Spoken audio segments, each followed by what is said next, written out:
Today I'm going to talk about secret military bases. Now this just isn't applicable to the UK, this is applicable to everyone. And let me first give you a piece of background. Now in the mid 1960s some really good spy satellites were developed, and these could see any sort of excavation work going on. So from the 80s onwards, most governments around the world now, instead of digging brand new bases out, because this activity can be detected, they will either reuse existing bases or they will disguise it as part of a civil engineering project. For example, the latest Olympic site in London, down in Stratford, there was 5 tunnel boring machines underneath there, each capable of doing around half a kilometre a day, and only 3 were brought out. Did they leave the other multi-million pound machines in there without actually doing anything with them? I don't think so. They're probably still working away, making a deep underground base somewhere beneath London.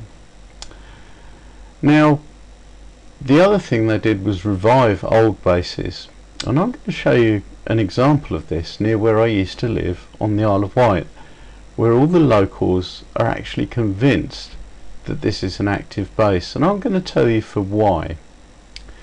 Now if we zoom in on Mr. Google's nice maps here we are with the Isle of Wight, and the place where this base is right down here, Freshwater Bay, and this used to be a missile site. It was in fact the test site for the missile, the Blue Streak, which they didn't actually end up making here. It went to Australia. And let me show you the first giveaway with secret sites. And here's a really good one. The first giveaway with secret sites is, even if they're open, the Google Street View little man doesn't go there. And as you can see now, he's not going there, and this is actually an open road up here. People do drive up it. There's even a bus that goes up it, but Google Street cars don't go up there. And that's a really good giveaway. If you drag the little man over your area, look at the places where Google Street cars don't actually go. The next thing, the first oddity that you come to, is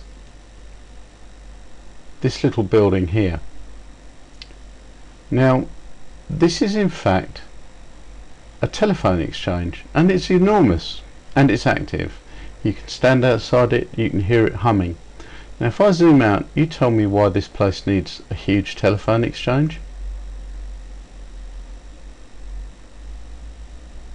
Nearest tiny town is over here called Totland. About 3,000, 4,000 people live there.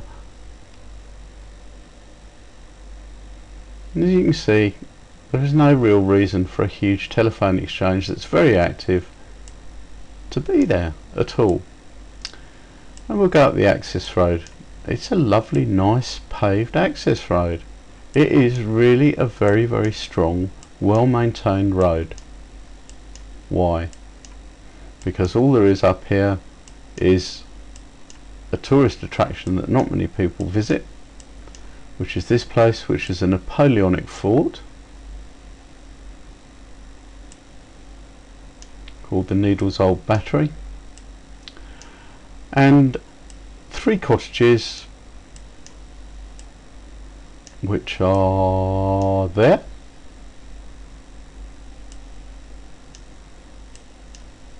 And the old missile test site. Now, the way this site was constructed, which is the next reason why the locals think that it's active, is that basically down here they used to put a warship out here, and they lifted up on the cliff on a big A-frame. They lifted up all the stuff that they put inside the underground section of the base, which is well known about, which covers this sort of an area here. And that's how they got all the equipment up the cliff. The thing is that the old rings that they used to attach this A-frame to have been refurbished. One of them's got a brand new ring in. Bit suspicious. Now this area here is all fenced off for public safety, and these are the stands where the missile engines were actually tested. And down here there was a diffusing network of tunnels that basically put the rocket exhaust out over a wide area, which made it difficult to measure, because if anyone's spying they could actually see. And we know for a fact that these buildings that are here have a network of tunnels that go back into the hill, both for pipes and for personnel, and that under these cottages here there is an underground workshop, or was an underground workshop. What's there now, Lord alone knows. And you can see the roof of this workshop here, and in fact if you go down there it's even more obvious that that is in fact a rectangular concrete structure that someone's thrown a load of earth out. And these cottages here are relatively new. They were built in the 1960s, made to look old. And here you have the tank where the rocket fuel was stored, which is well away from everything else. Now, why do people think it's active? Well, lots of different reasons. The first reason that's actually in this area, I've already covered the telephone exchange, is that there's a tunnel, a maintenance tunnel, which comes from somewhere here and goes off into the hill. That has a grating put over it. It never used to have, and the padlock on it is kept well oiled. The other things you see around here are structures. This is actually a Coast Guard tower. These structures here are quite mysterious. They go underground. Nobody knows what's there.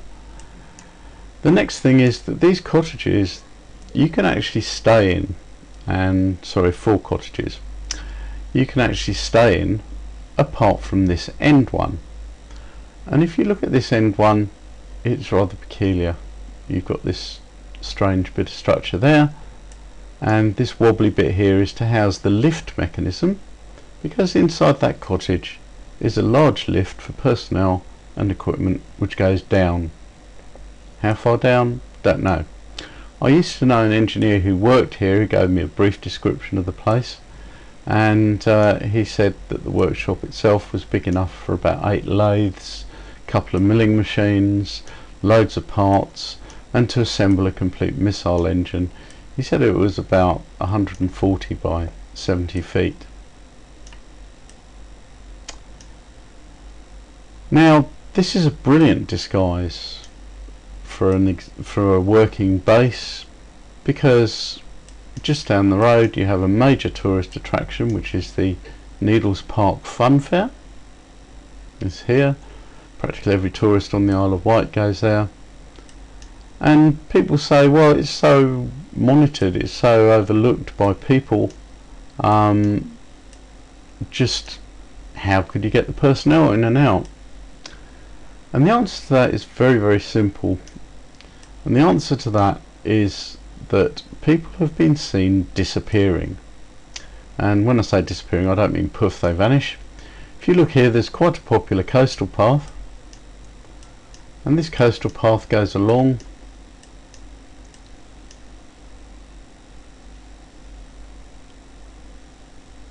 to this car park.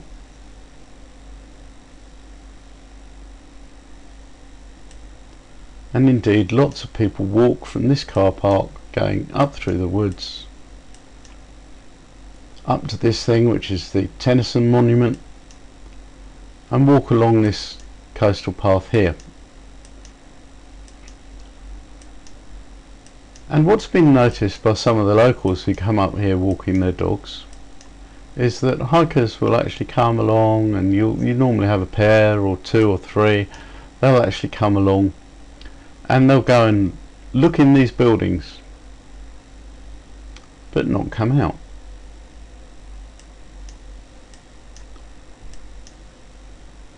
And if you're replacing people, let's say you've got 200 people that work on the base and they're down there for an average of 3 weeks at a time, you work out how many people per hour you would need to get in and out. It comes out to about 2 or 3, very easily doable this way. And you park your car in here, you go up to the base, the people that you're changing duties with come back, get into your car, drive off. No one is any the wiser. And this place is totally deserted at night, apart from a few people that might stay in these cottages here, but who's to say who they are?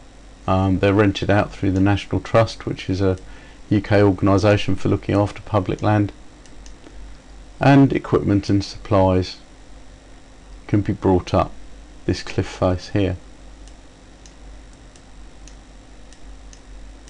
Not to mention the fact the occasional delivery van to these cottages wouldn't look out of place. It's one of these areas where there has been a lot of military activity in the past, and it would make sense for the UK Ministry of Defence to resuscitate this as a base in order to avoid satellite observation. So is there anywhere near you that looks suspicious like this, which used to be an old military base, an old commercial base, an old mine, but suddenly has things being updated and has an easy access way which really shouldn't be there, maybe has too much telecoms for the area, maybe has too much power? Have a look around, and the first thing to do, as I say, is to use this little chappie here, because he doesn't go near anywhere classified. If I go to a known US base around here, let's have a think. Let's go to one that everyone knows about, which is Bentwaters.